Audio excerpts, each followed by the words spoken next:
Miarabanao sy ny ankonanao izay manaraka ity fandarana ity. Ny fiadanan'ny tompony ho aminao. Andehantsika hiaraka iombom-bavaka indray. Andriamanitra tomponay eo. Andriamanitra tia anay. Andriamanitra rainay ary ray be fitiavana tsy misy tohanao. Ray eo mamindrafo mamelany elokay tsiraray avy. Indrindra izay manaraka izao fandarana izao. Ny fahasoavanao ani ho amin'ny tsiraray avy. Ary ny fahalebiazanao sy ny fahatsaranao dia ho tsapany tsiraray avy ihany koa izay manaraka ity fandarana ity.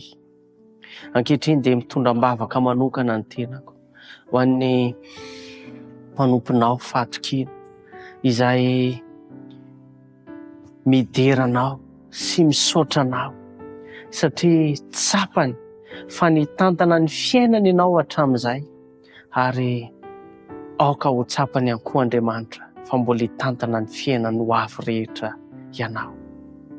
Misaotra anao manokana izy satria ho vita tsy ho ela ny fianarana.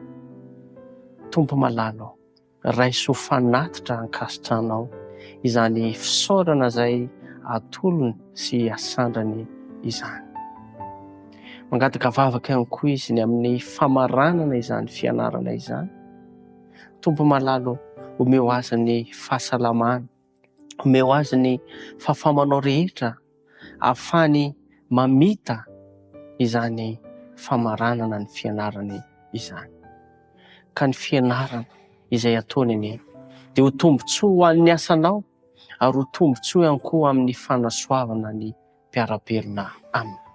Mety misy namana ihany koa amin'izao fotoana izao mitovy antom-bavaka aminy. Jesosy malalo, ianao anie hanao indray mijery azy ireo tsiraray avy ka hamaly ny etaetany tsiraray avy sy ny any am-pony tsy miloaka any. Amin'ny anaranao Jesosy Kristy no hanonona sy angatana izany vavaka izany. Amen.